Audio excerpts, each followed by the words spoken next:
And if we should choose to set the world alight in dragonfire, then that is our right as Asur.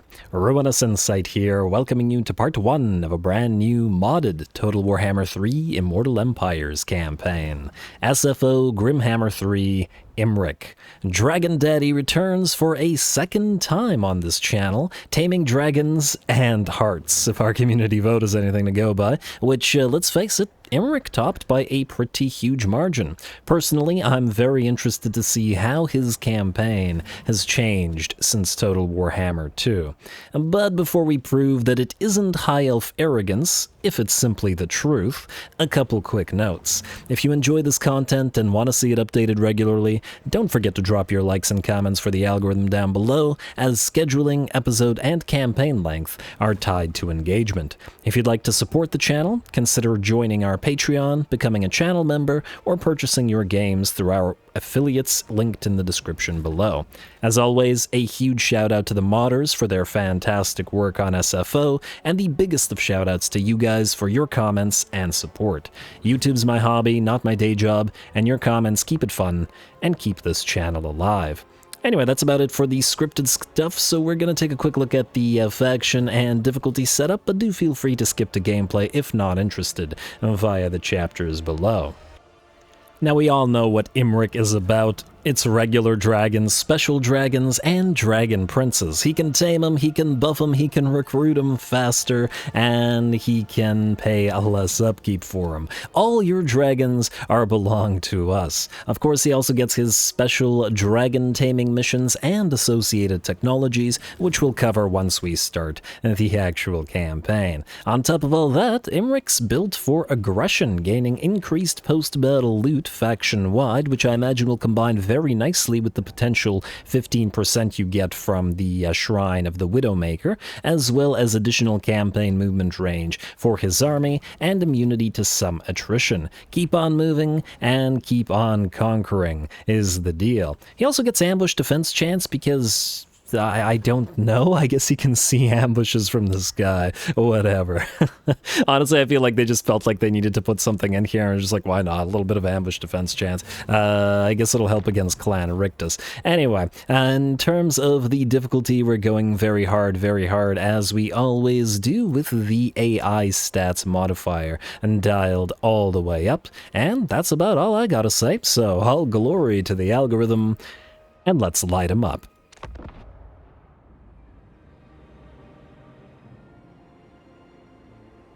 It is time for Caledor to rise once again! Alrighty, and who better to ensure that Caledor owns all the world than Dragon Daddy himself, Imrik. Though, I guess the question is, would Menaethnir, his Star Dragon, be the real Dragon Daddy? He's one of the, if not the only Star Dragons that are currently awake. Not to go on a whole lore rant immediately upon the start of the campaign, but the Total Warhammer game does generally sort of demystify a lot of these super rare units that would be rarely encountered in the lore. Dragons aren't that common, especially star dragons. Sun dragons, fire drakes, are a lot more common because they're easier to sort of arouse, but the star dragons are all pretty much asleep and refuse to not be asleep. And I don't think anybody knows why Menaethnir Imrik's mount woke up other than a certain prophecy, but anyway, we'll get into that later. For now, Knights of Caledor, how they play. So, as we know, Imrik has the whole unique dragon aspect where he fights and tames unique dragons, named dragons with special stats and abilities. I think what we'll try to do for this particular campaign is to basically theme an army around every single one of the special named dragons rather than keeping them all in Imrik's army, as I think that might be a little bit more interesting, and Imrik can have other types of dragons instead, while those guys act as individual characters. Otherwise, we got standard high elf stuff like the influence thing.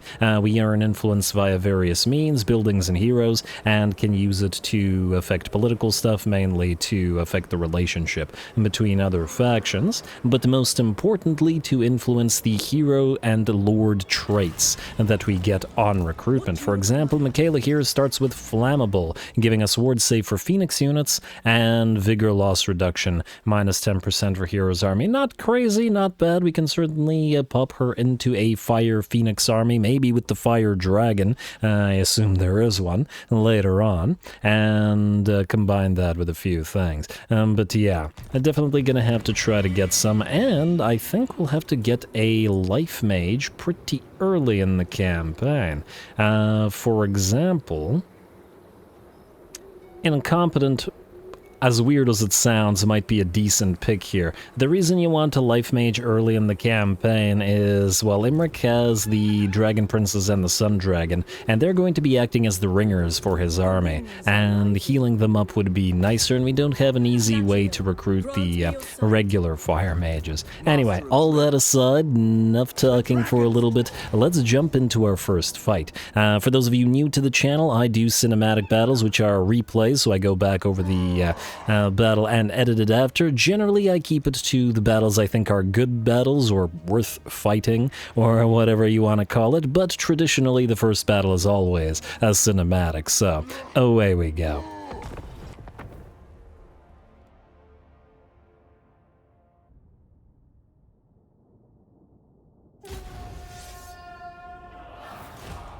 To battle! Alrighty, just to battle. Looks like Imrik is an elf of few words, at least for now. And we'll start the battle off looking pretty good. Imrik's got blue armor by the looks of it compared to the red of the Dragon Princes, though they'll all be red soon enough, covered in doughy blood, as they're likely to be. We also have our first Sun Dragon here. Angry, I'm sure, as they are easy to rouse, but just angry enough to kill some dwarves. And then we have the regular units. I've always loved Imrik's color scheme. The green and red looks really good. A bit festive, but quite nice generally speaking for lots of units. Anyway, we're going to head towards the enemy army as fast as we can, as the enemy has those darn grudge throwers that will otherwise attack us. So we're going to move the Dragon Princes, dodge as many of those shots as we can, and try to knock out those artillery pieces. The rest of our army, though not being focused by the artillery, will advance through the tree line here so that if the artillery does go for the infantry, the trees do protect them. Imrik's gonna charge on in first. I was hoping he'd be able to charge through the dwarf warriors, considering he's on an elven steed, but apparently they have enough mass to prevent his charge. Got the first of our Sun Dragon Breaths into a pile of enemy dwarf warriors with great weapons, reducing their HP by about half, but most importantly, the Dragon Princes are... I'm just noticing the Dwarven crew are so short that they... okay, that guy just lost his head, but they stand with the water up to their faces. It's kind of hilarious. How are you supposed to fight like this? Oh, and I'm already tremendously amused. Anyway, the Dragon Princes have cleared out that poor grudge thrower, which will do nothing anymore. The Sun Dragon is just distracting enemy quarrelers. Now going to get a fireball moving through some enemies, and by the looks of it, landing a pretty decent hit. Imrik is running around and just annoying the enemy while our spears get ready to make their way into the battle, and we're going to start doing a little bit of cycle charging, both with the Dragon and with our Dragon Princes alike, to make use of their mass and charge through the enemy, disrupt their formation, and dish out damage to them while our spears pin them in place. Now, our spears have very little armor piercing against those dwarf warriors, heavily armored as they are for a base starting unit at 80, I want to say. No. Yeah, 80 armor compared to our 50. So in theory, the Dwarf Warriors should be able to outdamage the regular spears. However, with the Dragon and Dragon Princes hitting the Dwarf Warriors in the back, it should present absolutely no issue. And I do believe most of the enemy army is very much in trouble now. Dwarf warriors are booking it on out of there. Any unit that comes back is riddled with arrows from our high elven archers. The regular ones, of course, we will get some heavy arrowheads later on to be able to hopefully rip apart those dwarfs that little extra bit faster. Alright, a unit of great weapons attempting to return, but it looks like that's not gonna fly. The enemy lord is, by the looks of it, the only unit still fighting. Get a few bonks in there with his hammer, but between the Dragon Princes, the Dragon, and Imrik, we should be able to get him gone fairly quickly. I had left him to last, thinking that he would break with the rest of the army, but surprisingly, he did not. And generally speaking, especially in the early game, it's a waste of time to go for lords when you can just destroy the army, as it often takes a lot of effort to bring an enemy lord down, at least in melee. You can obliterate him with range as needed. And here comes the dragon to join Imrik for a little fun. And with that, I do believe the enemy lord will be terrified, shatter, and the rest of the battle will be ours. Unless I'm mistaken, you don't have to chase enemy units off for the starting battle. But I think in every single campaign, I try to destroy as many of them as I can in the starting battle, just in case the enemy army survives. But anyway.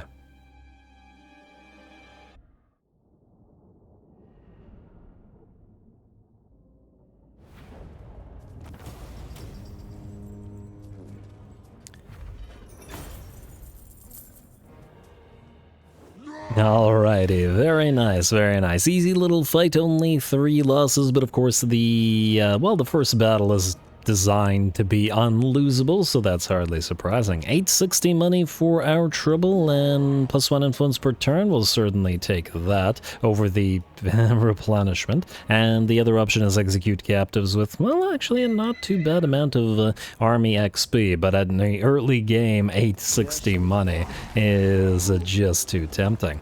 Alright, there we go. First battle out of the way, and the first dwarfen beards taken for the, I want to say Beard Weaver. I know that there is an ancillary for the High Elves that's called like Beard Weaver or Beard something doer with, but I don't remember what it is. I'm just going to assume that it's Beard Weaver, and we'll weave those beards into some nice boot shiners for the High Elves. I don't know whether they would actually wear beards in any way, but anyway. Anyway, let's see what we've got in terms of building stuff. And ooh, actually, what do the High Elves have in terms of their stances? So standard, march, ambush, and encamp. We have Lilith's Blessing, which provides a pretty great Winds of Magic power reserve +30 per turn, 10 more than most factions, which usually just do 20 out of channeling. This also buffs up spellcasters via various means. We also have Noble Prestige, which lowers our campaign movement range, but allows the Lord, I assume the Lord and not the army, to heal more and give us additional XP for characters. If I had taken a look at that prior to actually doing the fight, I would have switched to that first. But at the end of the day,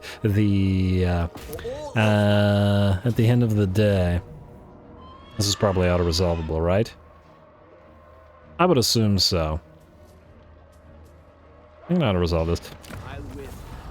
Now a little bit of damage, but nothing to be considered. Yeah, I was way too excited to get into our first fight to take a look at that right off the bat. Clan Carrion encountered in Nagashazar, though, but they obviously can't leave Nagashazar. And we've captured the Bone Gulch, which gives us...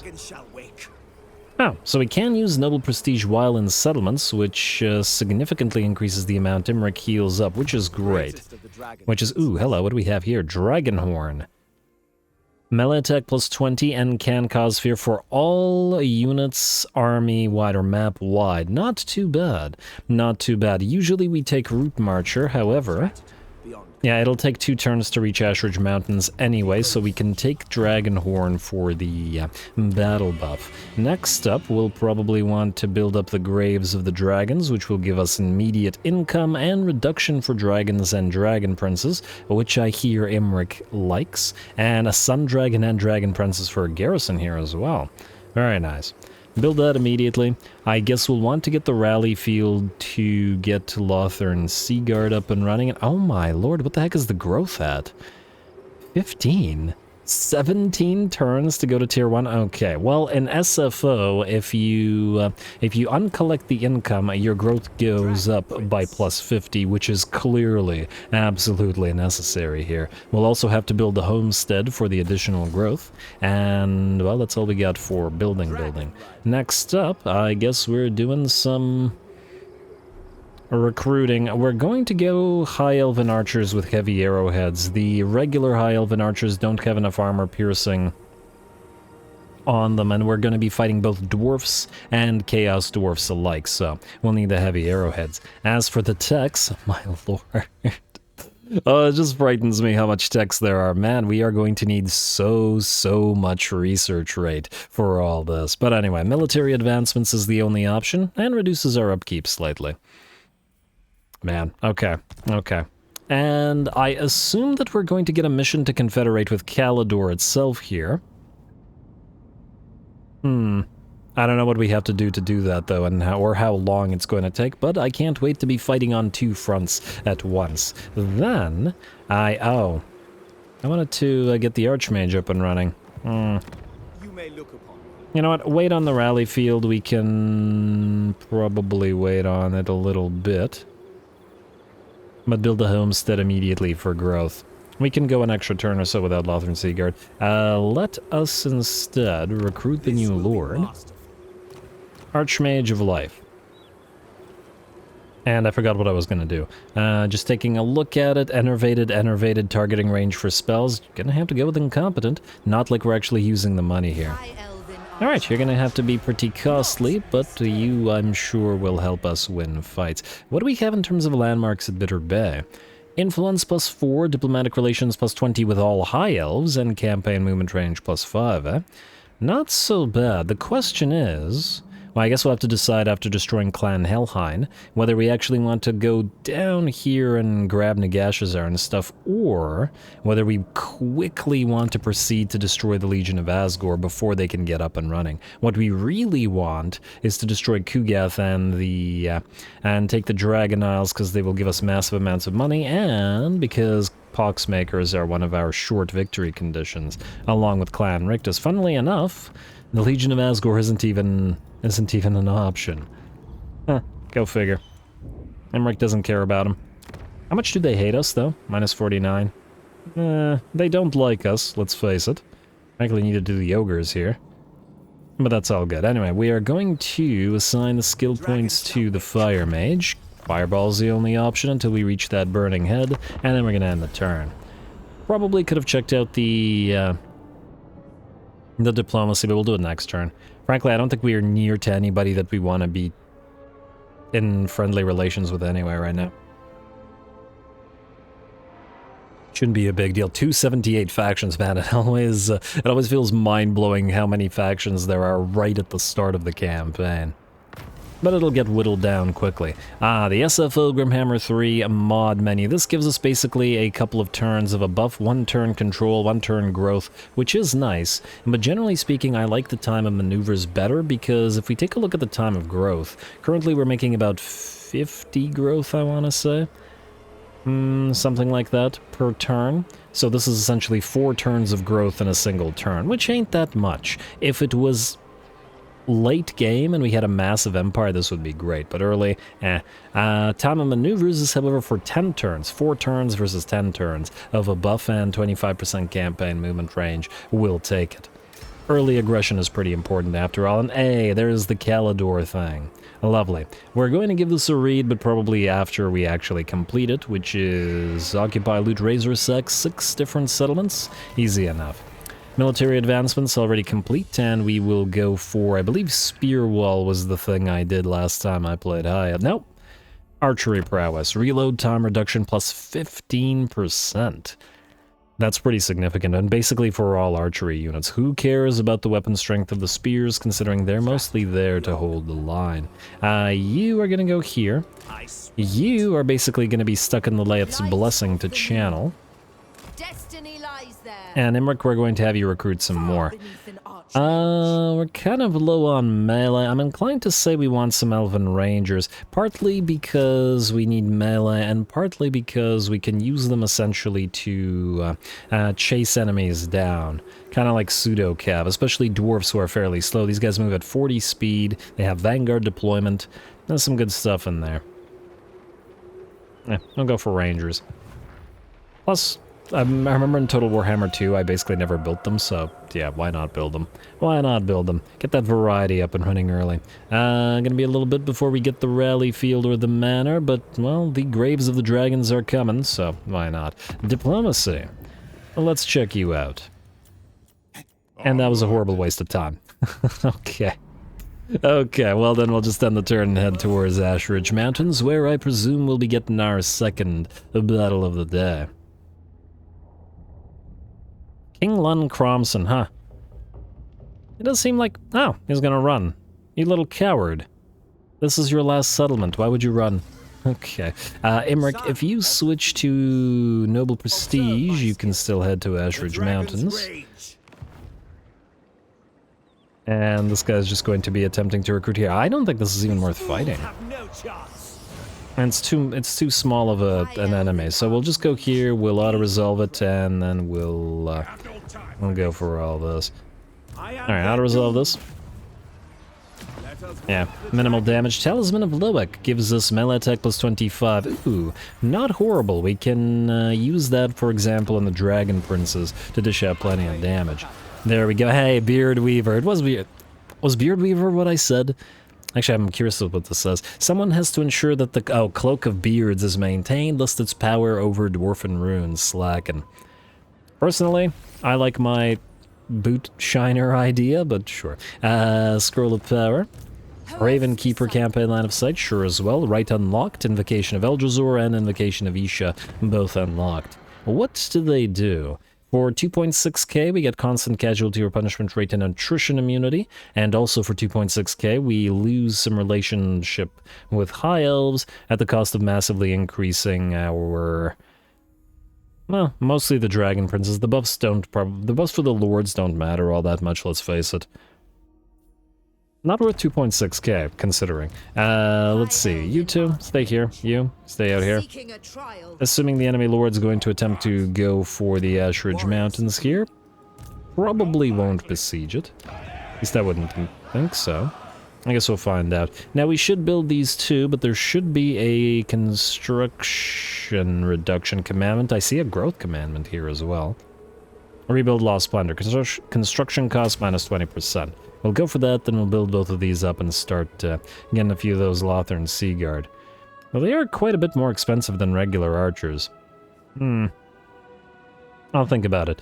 We have a Trinket Maker / Elven Craftsman here, which is giving us a little bit of money, but also not really that much. Almost tempted to replace it with growth, or possibly even delete this, delete the Trinket Maker, and immediately put the... you know what, I like this idea. Delete this, delete this. We'll put this thing in here, because it can only go up to tier 3 anyway, so there's no real reason to have it in our main settlement. Our main settlement needs room for other stuff. I mean, technically this is tier 3 as well, but we have no choice but to build it here. And it's not like we're collecting income right now, because we're growing instead, so that all works. Double check diplomacy one more time. Nope.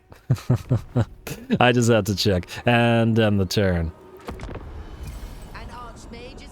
Those of you who are new to the channel, I warn you now, I do pathologically check diplomacy constantly, sometimes several times a turn, because things do change within that same turn, on occasion. Just on occasion, of course. The winds are mine. Alright, there we go. Ashridge Mountains, we have popped you into the construction cost reduction. We will go for the militia camp here. And then instead in the Fortress of Vorag we'll build the Entertainment District, or Plaza Entertainment Building, which will give us control. Our control is very problematic right now, in part due to the raiding. Ooh, I'm actually curious, what do High Elves get from high control? Diplomatic relations with other High Elves, income from all buildings, that's standard. No particularly good... Really? That's it? Diplomatic relations with High Elves? It's a little bit disappointing. Some factions get buffs for faction-wide stuff. For example, Kislev gets a casualty from attrition reduction faction-wide. These guys only get relations with other high elves, which is kind of irrelevant. Yeah. For those of you not watching the Kislev campaign, the entire donut fell to Slanesh in that one, so I'm very curious to see what's going to happen here. But anyway, build a plaza. And now might as well build up the manor as well while we have the reductions up. And we got 2 turns until we can build you, so we might as well stay and rebuild Lost Splendor until we can upgrade one of these. Alright, next up, kill off this guy and then head for a new war, would you? Wait, do we want to maybe switch you to... actually, no. Kill this. Auto-resolve it for obvious reasons. Lion Standard, melee attack +5, and immunity to psychology. Now, are the Dragon Princes, out of curiosity, normally immune to psychology? All Caledor rejoices. They already are. Okay, so I guess we'll put it on one of our melee troops. You can move in here. You can go here. Alright, see, orcs are doing orc things, as they like to do. 5 melee attack, though. And nonetheless, I think we're going to put it on one of the rangers. And I'll resolve this. And let's go fight. Talisman of Preservation, nice early game find, will be very helpful for Imrik once Menaethner awakens. A second Beard Weaver, which I guess we can pop on to Imrik himself. No, it can only go to heroes. So nobody. How are we supposed to weave the rest of the beards? There will be many a beard to be woven. Lilith's Blessing. Alright, so we can either proceed to Ruin's End or to Black Fortress. I think we start moving this way and start channeling at the same time. I'd like to see... okay, you need to keep pace. I would like to see where Drajuath is. Knocking him out early will knock a big threat out very early. And then, of course, ooh, yeah, Kugath is making headway in the Dragon Isles very quickly. We'll need to loop back around to Bitter Bay, but you know what? Let whatever little Skaven faction is here build it up so that we can get more money from them. Or rather, that we can take it at Tier 2 instead of Tier 1. Or Tier, well, not Tier 0, but, you know, damage. Anyway, Root Marcher, of course. Then we'll go into Sword Player, and then probably start saving the points. Imrik has a bunch of unique stuff in his tree and weakness to fire damage. Ooh, quite nice.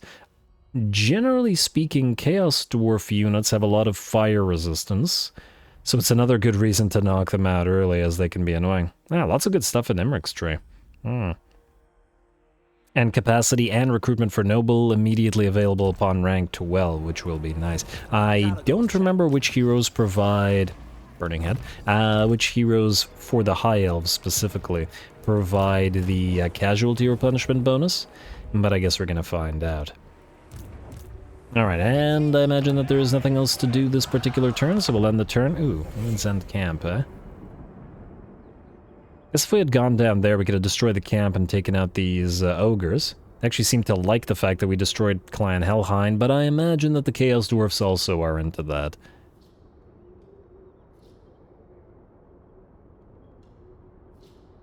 Alright, population surplus. Black Fortress appears to have just gone up in rank.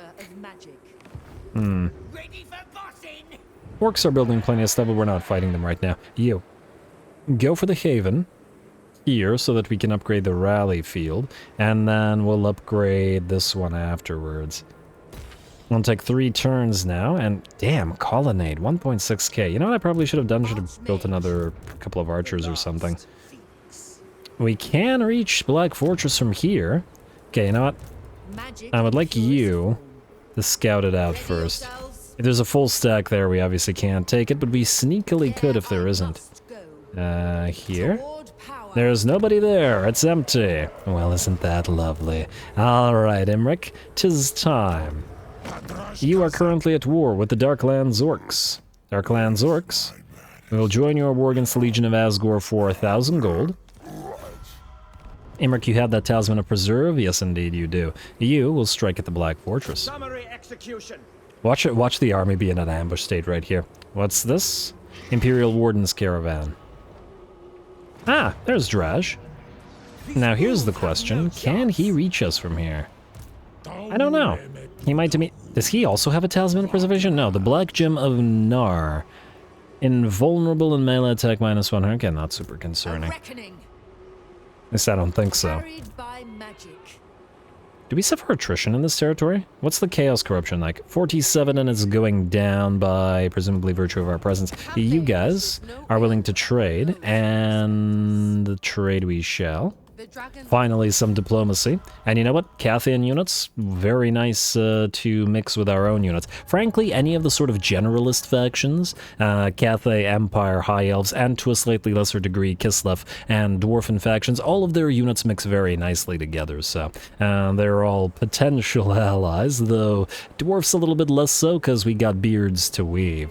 We got 6 turns until the first dragon encounter, so guess we gotta get a move on. Strike. Wait, are you in the right stance? Well, we can't switch stances anymore. Should have popped you into Noble Prestige. Damn, this gives us a vigor loss reduction. Oh well, at least it'll level up the mage a little bit more. You can go into Lilith's Blessing as well, I guess. More miscast-based chance reduction. And now you go. Medium casualties, close victory, gotta watch out as things are more threatening in SFO than they are vanilla, but the Dragon Princes should be able to make their way through the gate just fine. Go.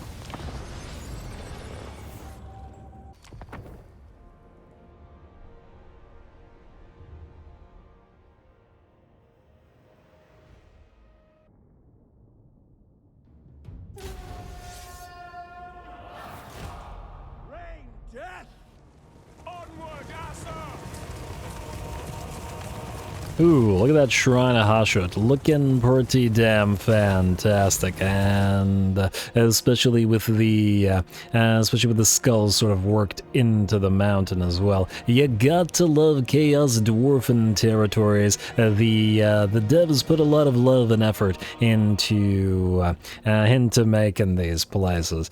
Absolutely fantastic. Anyway, here we go. The Dark Fortress. Certainly wasn't expecting a siege of a walled settlement so early, but that's alright. Neither were the Legion of Asgore, as Drazueth is too far away. Now, the big thing about this particular battle is that the enemy started with the Dreadquake Mega Mortar in the place, and thus has access to their Dreadquake. Thus, we have deployed in a particular manner. We've sent only Imrik, the Dragon Princess, and our Sun Dragon forth, and separated all the rest of our units enough to await the use of the Dragon Mortar. I wish we had a Dragon Mortar. Mega Mortar Barrage, such that we can dodge it.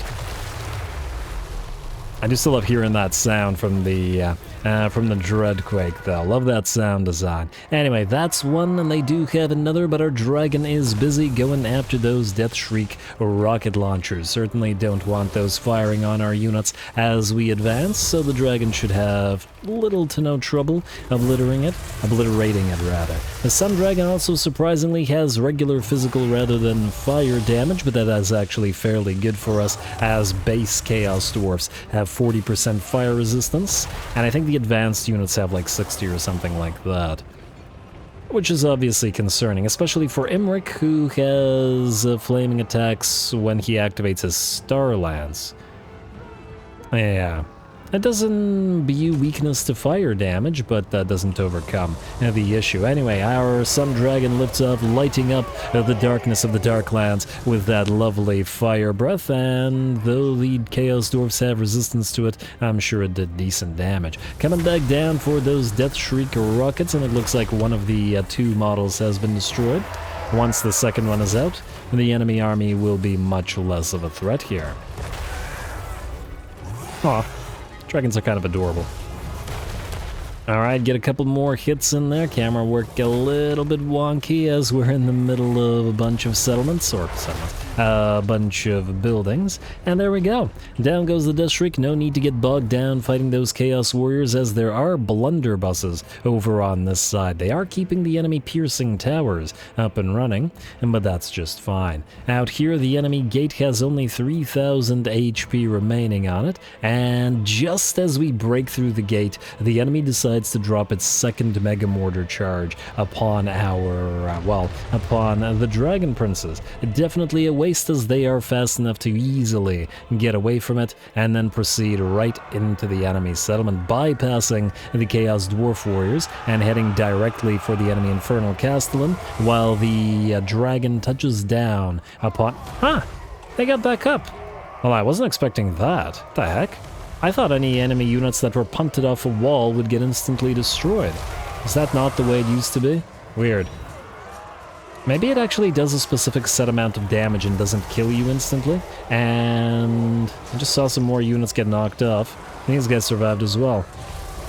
Maybe people were abusing sending monsters up on the walls too much, and thus there was a fix. And still, it's a lot of units flying. I imagine they do take damage from those falls. Seems like every single one of them is getting back up. Huh. Go figure. Right, but that was one of the best things about spamming Vargheists in vampire armies. I mean, a lot of other factions as well, but those who are not new around here know how much I love the vampire counts, so that was my immediate thought. Anyway, walls are in pretty bad shape, and the dragon comes in to help the dragon princes and attacking some of those Chaos Dwarf Warriors. Dragon princes have taken about 20% of their HP and damage, but the rest of our units are now streaming into the settlement. We're using the Elven Rangers to distract the forces of Chaos Warriors and have forced them to turn their backs and allow all of our range units to hit them while spears stream into the city as well. Unfortunately for the AI, deploying those blunderbusses to the left of, or our right there left, of where we currently are meant that they were not able to support the rest of their forces while we moved on in. Thus, the regular Chaos Dwarf Warriors are going to get obliterated, attacked both by our elites and by our missile rain. High Elven Rangers have taken a little bit of damage at this point, though I do imagine a little bit of that was from our own units hitting them with arrows. I certainly can see a few of the Elven Rangers with arrows in them. But the dragon and Imrik here himself will help them out. In the meantime, we're going to peel away our dragon princes, and we're going to charge some Chaos Dwarf blunderbusses. They are, however, going to take aim at us, and let's see if they manage to take a shot. Definitely going to have to be careful with that, as blunderbusses are incredibly dangerous. And looks like they're going to get at least a partial volley off into the Dragon Princes, but the Dragon Princes will charge forward and knock a few of them back. Though it looks like they didn't have quite the acceleration needed to get up to speed here. At the very least, they should be able to obliterate the Chaos Dwarf blunderbusses in melee, and have not yet lost a single unit, although their HP is down to closer to 30 to 35% HP at this point. And there we go. Blunderbusses are now stuck, and they're not great in melee, unlike Fireglaves. They're still decent. 33, 46, certainly solid stats, and they're heavily armored as well at 85, but where the Fireglaves would be able to very heavily damage the Dragon Princes, I certainly don't expect the same of the blunderbusses, though I do see two of our Dragon Princes have dropped on the flanks. Nonetheless, they'll carry the day there. Out here, the Chaos Dwarfs are starting to run out of models. The other unit of blunderbusses has taken back towards the wall, but is achieving nothing there. Probably looking to move into range and gun down our own range units, who are going to target them instead. Alright, there we go. A few more volleys like that. Man, look at these guys moving around like porcupines. So many arrows in them. And that only takes about half of the HP that they have, and they had 50% of their HP in the first place. Our Fire Mage, Michaela, doing a little bit of damage to the enemy as well, just having her charge into the back of the enemy unit to get that extra little bit of a morale shock and try to force the enemy to rout a little bit faster. Dwarfs run slower than elves after all, so once a unit breaks, we can force it to shatter by chasing it down. Speaking of shattering, looks like the entire enemy army is done, and with that, Rajuath's capital suddenly, sneakily falls.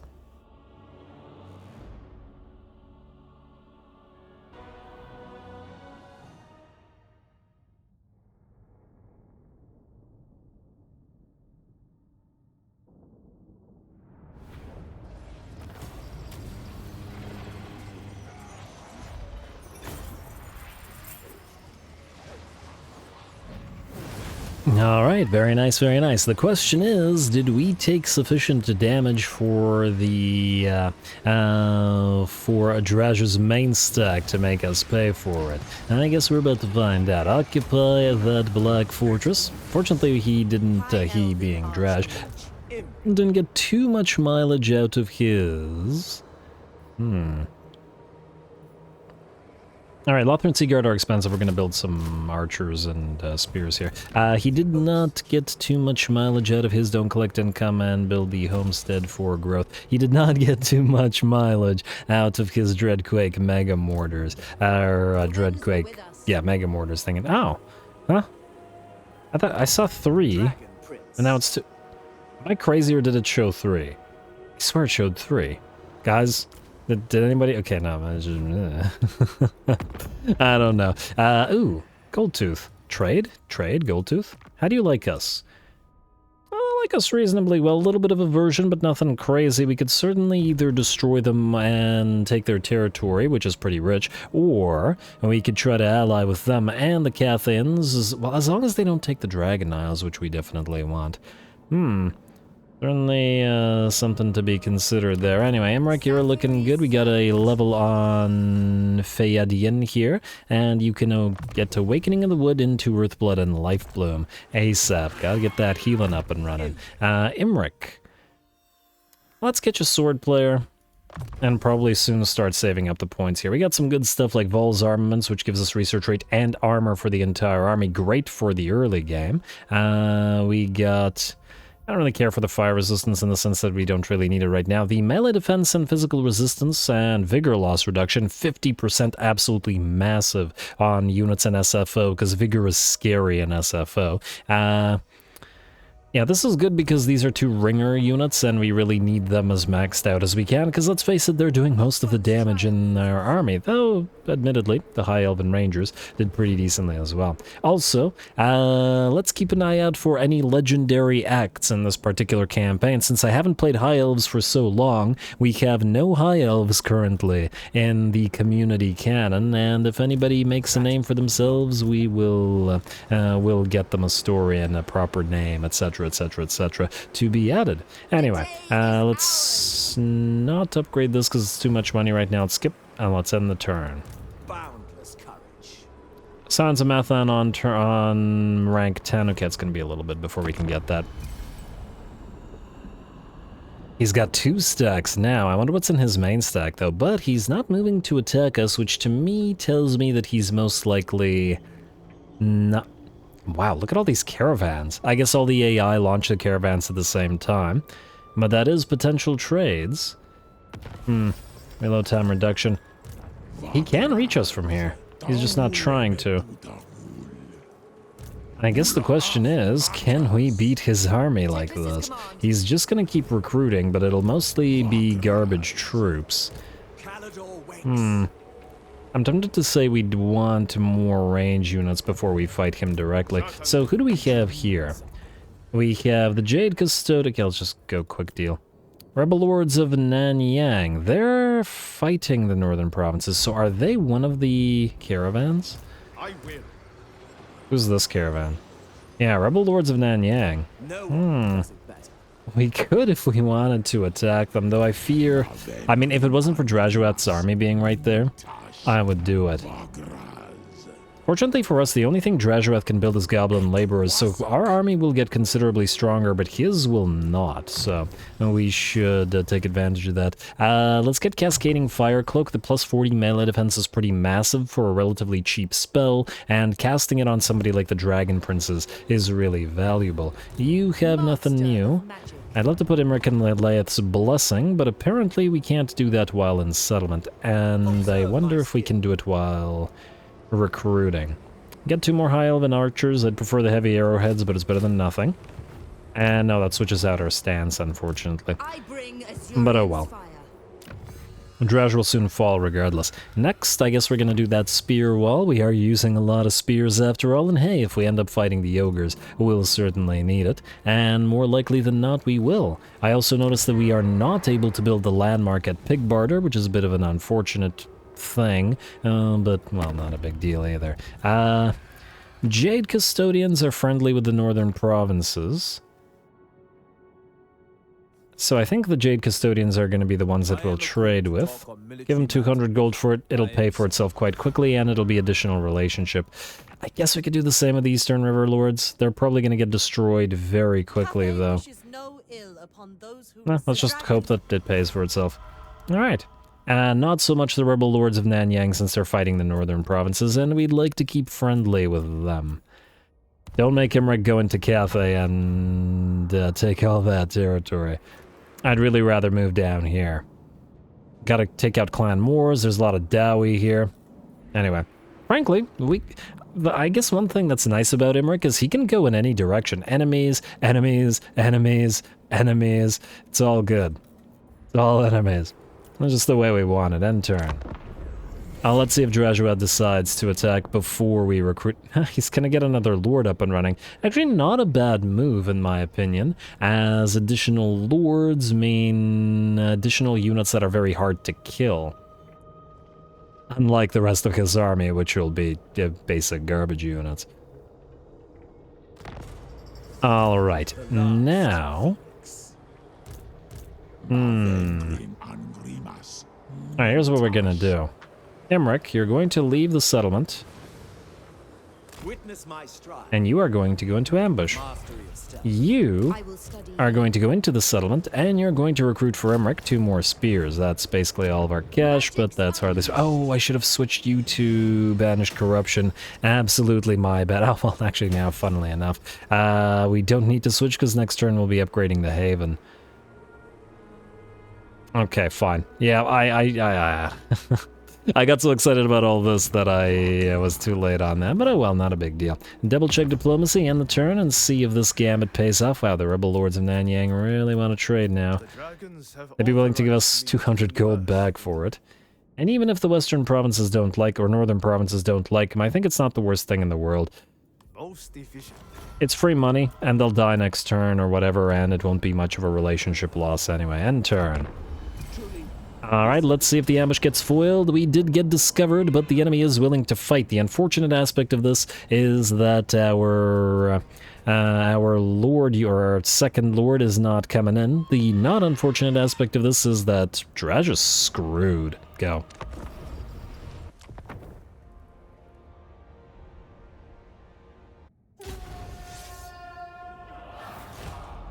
For the dragons!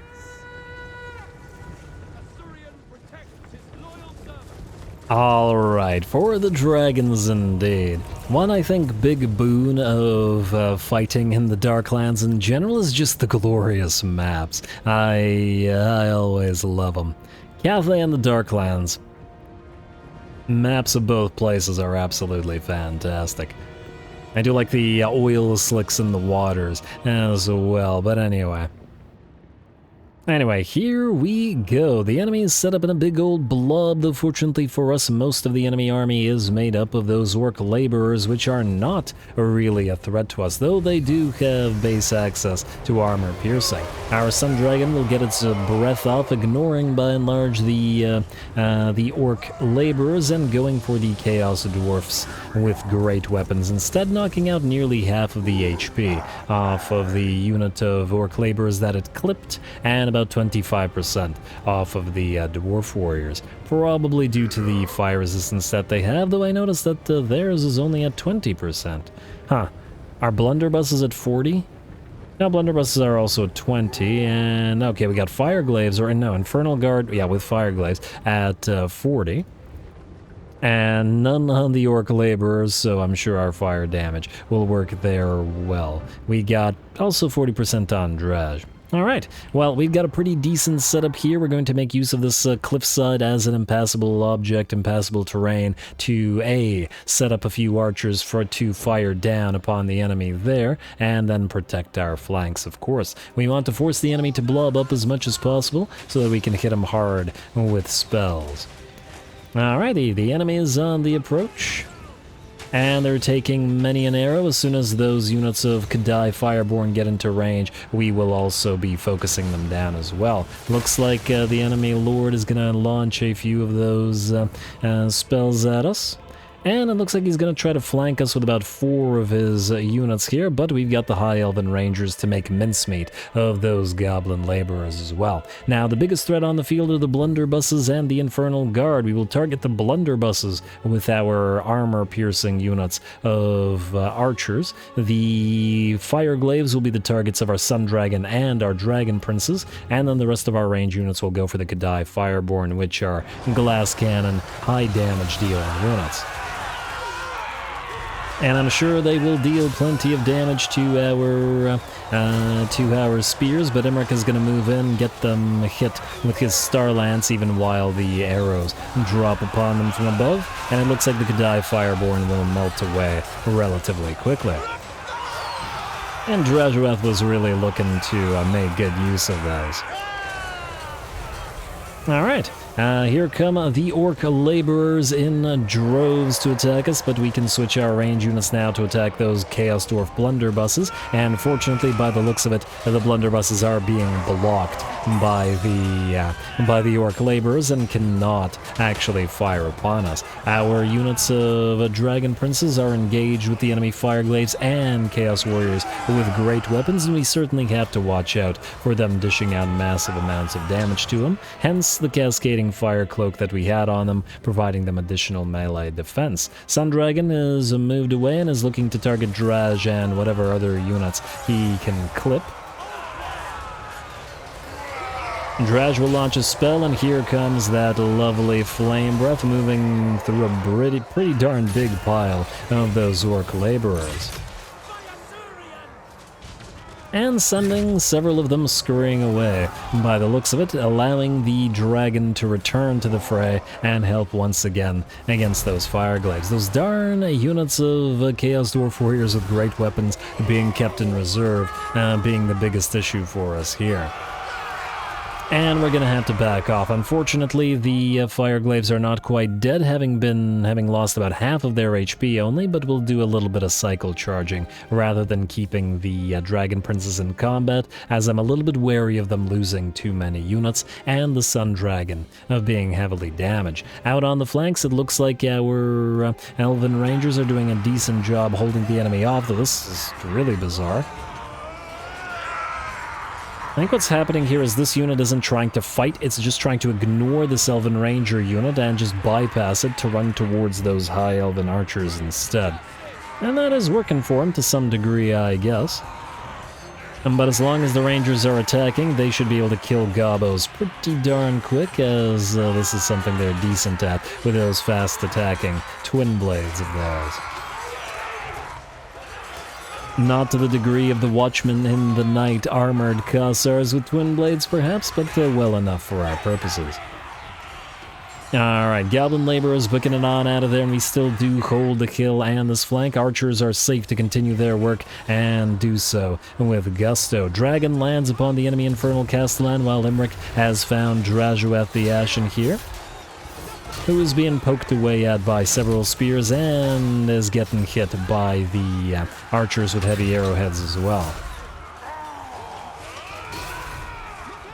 Imrik, did you just send one of the spears flying? Okay, maybe they shouldn't have gotten in your way, but still, not very nice. Anyway, Draj is down to, let's say, 30% of his HP. There are still a few Chaos Dwarf Warriors fighting, and the Castellan still stands, but it looks like for not too much longer. Draj gets one more spell up, but begins to waver, and by the looks of it, a couple more hits, and he'll be out of there. And the plan is to rout him, but not to... Look at it look back. I'm backing up. No. You, Imrik, get away. Imrik, please. I'm sorry. Oh... I have no idea why he's moving like this. It's very strange, but it is also hilarious. Either way, he has shattered, and with him so does the rest of his army. Our dragon has nearly killed off the enemy Castellan as well. Our dragon princes have chased down the enemy Infernal Guard, who have been destroyed, and now it's just a matter of heavily damaging Drajueth, but allowing him to escape so that we can double up on his defeat trait. Lovely. All works out well, in my opinion. We're gonna do a little bit of chasing, or as much chasing as we can here, but that, I think, we can do off-screen.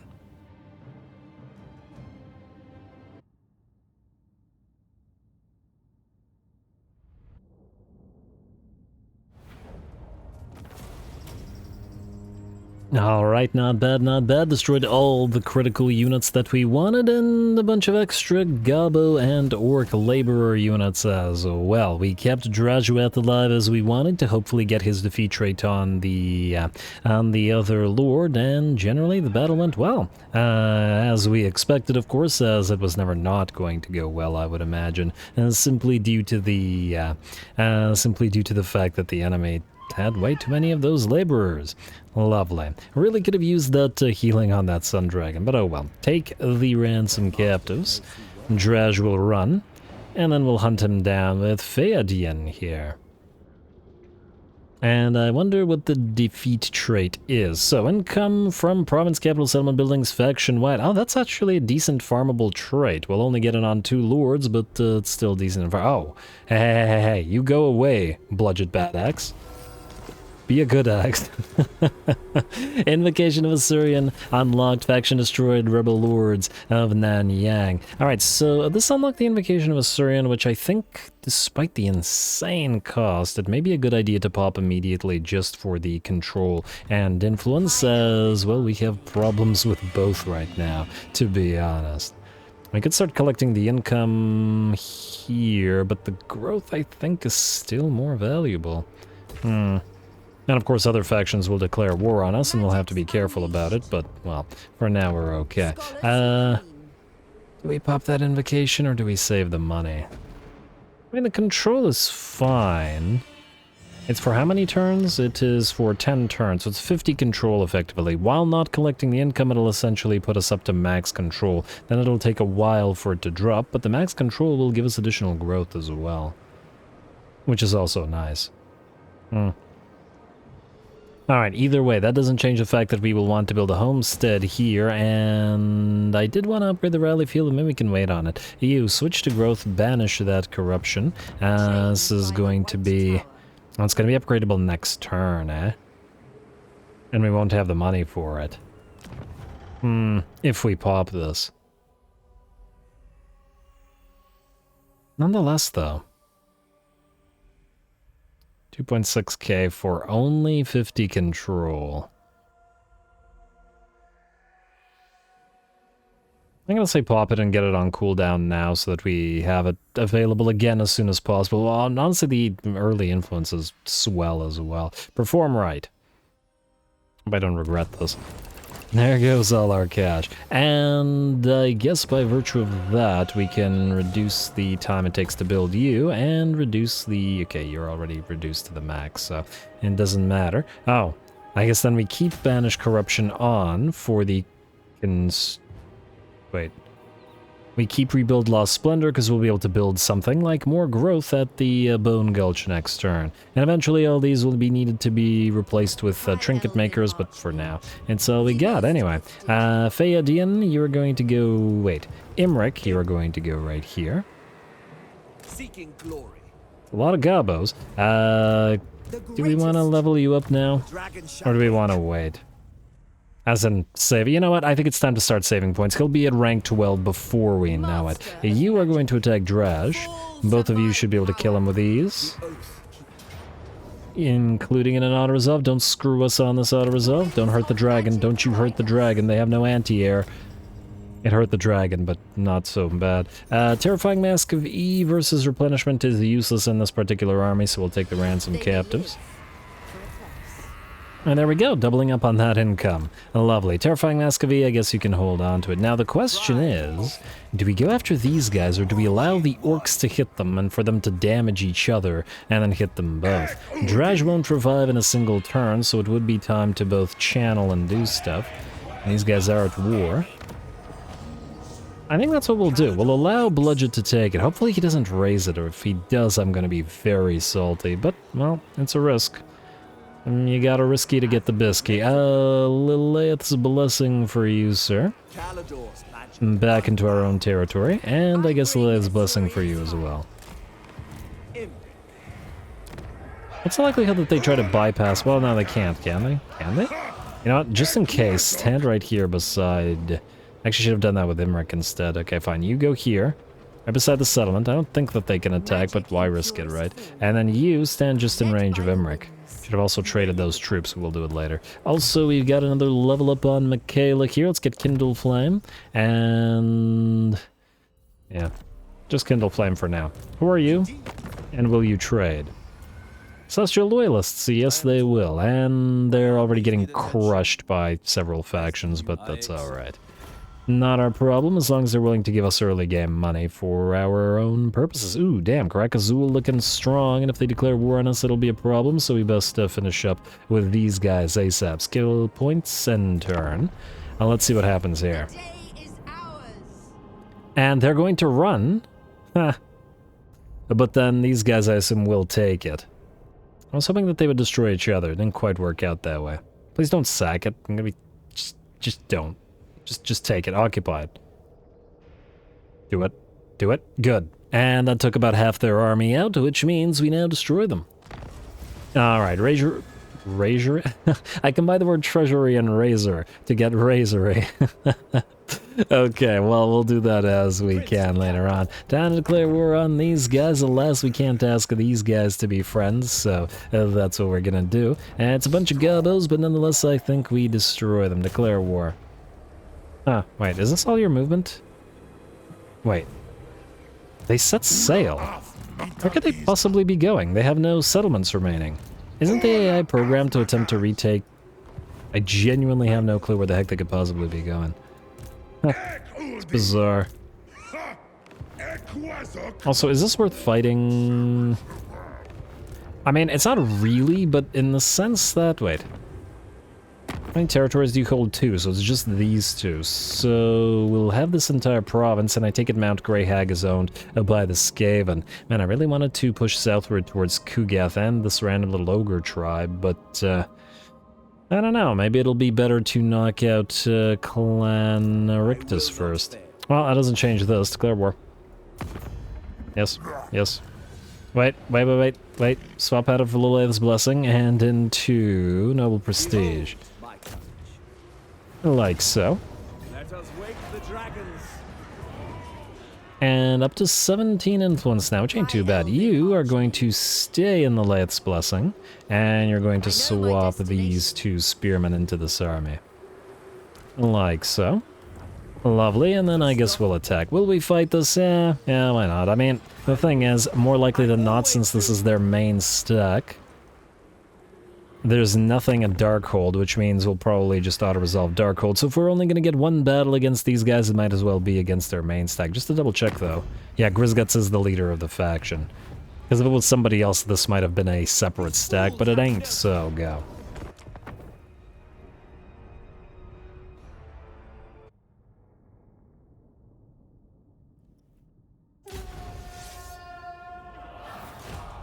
To victory! Alright, here we go. Those poor orcs fell for it, not realizing that we had set them up for this, and now will lose their main stack. As this... oh, Grizguts is at level 1, so this is in fact, by the looks of it, the very first fight of this Darklands Orcs faction for the campaign, as he never got the chance even to level up. Too bad, so sad. Anyway, we're gonna start the battle off by waiting for our reinforcements to arrive, specifically to allow our Life Mage to get on the field and heal up our Sun Dragon a teensy bit. I think probably the best use of our mana. Sun Dragon's gonna move on in, get ready to get those fire breaths off. Too bad the fire breaths or general fire abilities and attacks and whatnot can't set the oil slick waters on fire. Or trees on fire and stuff, I guess, but, you know, all good.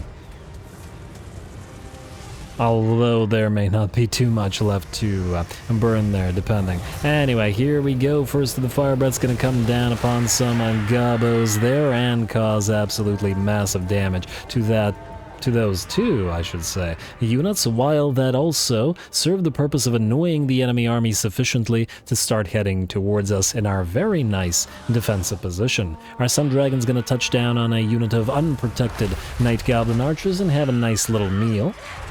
while the Dragon Princes also ride around and get ready to hit other enemy units. We've got a very good defensive setup here with a couple of our units up on the cliff sides getting ready to fire down on the enemy, and then the 4 units of spears blocking off the entire cliff. If the enemy should choose to try to loop around the cliff sides rather than go straight down the center, we have spears ready to hold the line, and then the Elven Rangers to loop around and hit the enemy in the flanks as well. Alright, here come the first of the enemy units. Orcs are leading the charge, I guess, holding their shields up high, but there are too few orcs to make a difference, and they should still get absolutely ripped apart by arrow fire. And they have to go uphill the entire way. Our Dragon Princes have made it in as well, and it looks like the enemy has sent plenty of orcs to deal with them, or plenty of gobos. Greenskins, I should say.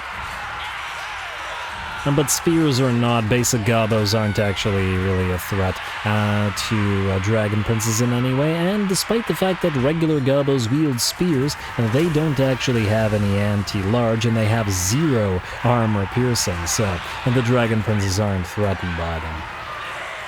And even if they do start taking a little bit of damage, we can simply give them that cascading fire cloak. Imrik's gonna start his own battle, dueling with the enemy Black Orc big boss out here that is part of the enemy garrison, and who is nearly dead. A couple more pokes with that Star Lance, and he's gonna be gone. Down he goes, losing his head and weapons alike, and allowing Imrik to close back with the enemy main Lord Grisguts. While Grisguts' army is already in pretty bad shape. Grisguts gets that rear charge, gets knocked down by Imrik, and I do imagine he'll be booking it on out of there, rather than continuing to fight in relatively short order. The Dragon Prince is still holding the line adeptly, our Sun Dragon, I should say, forcing the enemy range units to rout, and very few enemy units have managed to do anything about our nice defensive position. Very nice. It looks like as soon as we force a Grisguts to rout, the enemy army will rout as well. Dragon gonna move in to try to help out the Dragon Princes. Not that they really need the help. There we go, bloody landing right on top of all those gobos, allowing the Dragon Princes to surge forth into the mass of greenskins and force all of these ones to rout before separating and then going after those units that have rallied. A couple more hits from Imrik and the enemy lord will shatter, or well, he's already probably shattered, will his body is not, but that can change. And down he goes by the looks of it, losing an arm, and the battle with it as soon as he shatters, the rest of his army follows suit with the chain rout, and with that, the battle is ours. Very nice, very nice. I also wanted to test out whether that, I don't know when this happened, but it looks like you can now heal post-battle in SFO. I wonder if this is now for all factions, or whether this is for certain factions. Can the vampires heal post-battle now? Because that would be swell.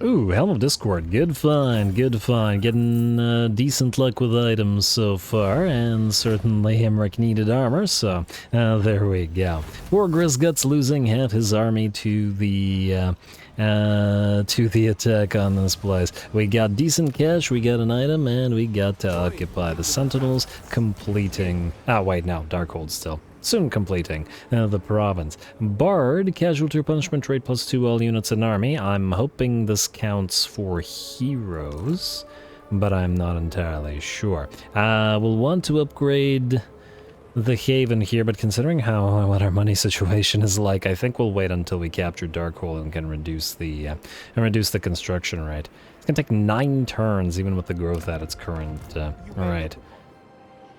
On the Bard side, we got nearly a full stack, and certainly a decent enough one to deal with most early game enemy armies. Let's see, nobody wants to do any diplomatizing, eh? Wait, where are the... We don't have the western or northern provinces moving their caravans through our territories. Darn. If we did, we could have, well, been friendlier with them and even declared war on some of their enemies in order to make better use of it. Oh! Purified Graves of Dragons allows us to get Dragon Princes early. Really early. I like. Ruinous like. Anyway. Noble recruitment is great, but we don't need it because Imrik gets his own noble recruitment shortly. Control. You know what? At 850 gold per turn, I think we need to start collecting the money here. It does mean, however, we probably will want to get the colonnade up and running after the 10 turns are over. For now, I guess we'll get the Elven Craftsman here. Really gotta make sure we don't lose the Bone Gulch. Really also don't want to build defensive structures here, but we're kind of in the middle of so many enemies that, well, we may have to do so. You are still in the Latest Blessing, though you're now maxed out, but stay in it, and I guess we're good. So skip, and end the turn. And we got more research about to be completed as well. Legion of Asgore coming back and about to die, I'm sure. Clan Rictus will declare war on us, probably going to attempt to bypass us here, but that's fine. It was inevitable that we'd get into a war with them. Hopefully we can just get to them before they get to us, as it were, as we don't have the money for an additional stack at the current time. And let's see if anybody else declares war on us. Hopefully Kugath is busy either with the Caravan of Blue Roses or the remnants of the Tepok spawn lizard. Those overlords of Jarduk will also declare war on us. A bit unfortunate that. I guess then the question is going to be, who do we deal with first? Guess we'll have to see.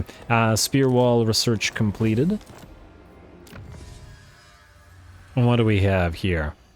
Eagle Claw Bolt Throwers. I'd love to get them, but it'll be a while, let's face it. Gateguard and Lothran Seaguard buffs Trumpeters, gives us speed for our archers and our infantry, so that's what we're gonna do. You two. I assume we can destroy the rest of this with a quick little auto-resolve. Go here, and go there. I think they can't run, right? Yeah, since the faction is dead, they're programmed to just destroy themselves. Auto-resolve. Let's hope the dragon didn't... Yeah, okay, no, the dragon's fine. And, ooh, decent amounts of cash for that. Not so decent amounts of ransom captives. At 330 only, I think we're better to force labor and heal to max. Then...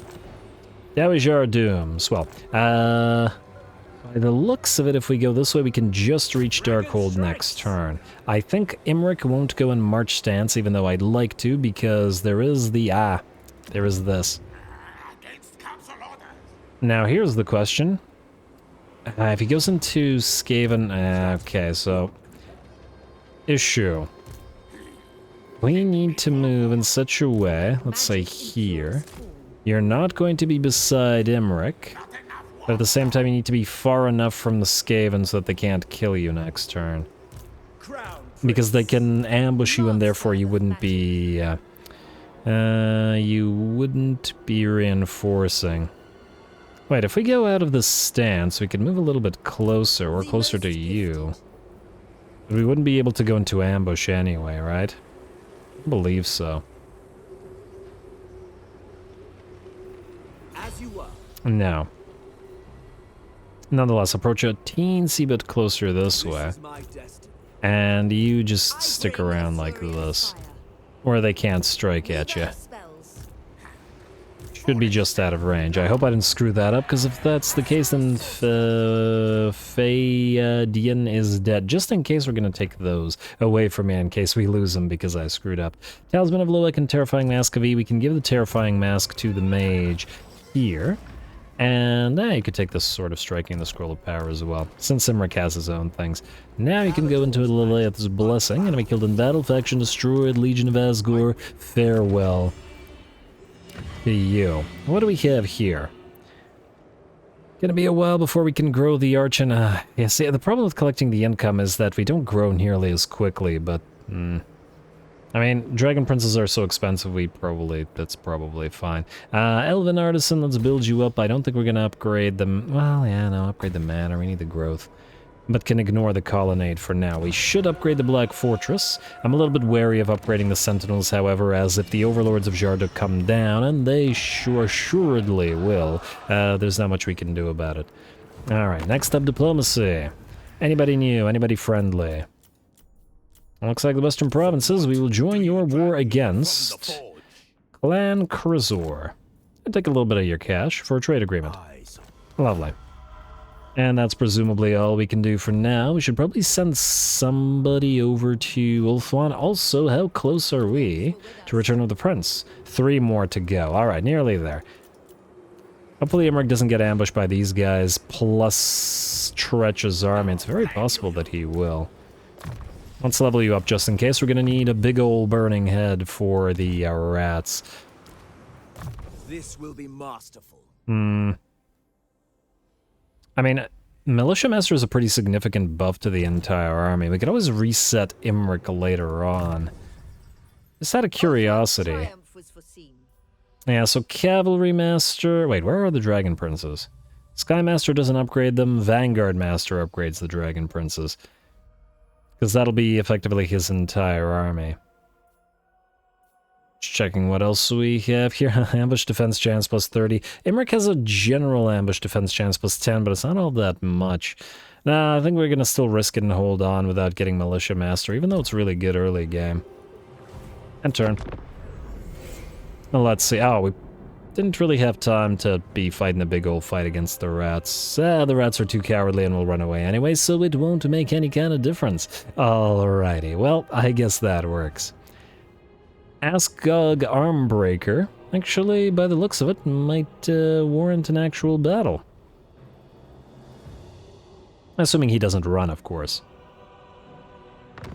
And by the looks of it, he won't. Clan Caledor destroyed. Well, that actually works nicely for us. Dragon sighted Black Fortress, our first of our dragon quests here. Lovely. There's no timing on this, right? It just appears? Or actually, wait. Brew War 20 turns remaining. Okay, but we've got bigger fish to fry. We'll go right around back to it afterwards, because we can't move away. A hero becomes legend. Win 10 battles with any single hero character, yeah, sure. And I guess that's already done, so free money and free armor of silvered steel. Which I guess can go on Michaela here. Alright, decent amount of items in the early game. Anyway, what do we have here in Darkhold? We got some stuff in... Ooh, some trolls? Yeah, that one looks worth fighting. Yeah, it looks worth fighting indeed. I am wary of the rats, though. And I'm not sure that we should send Theoden in.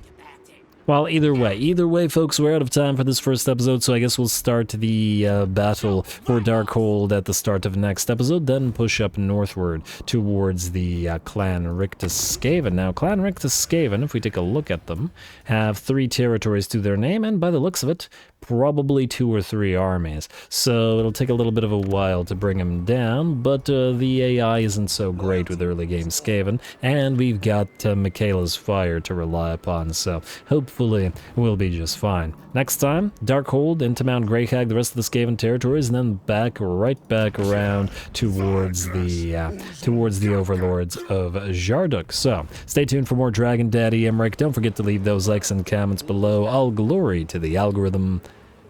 And thanks for watching.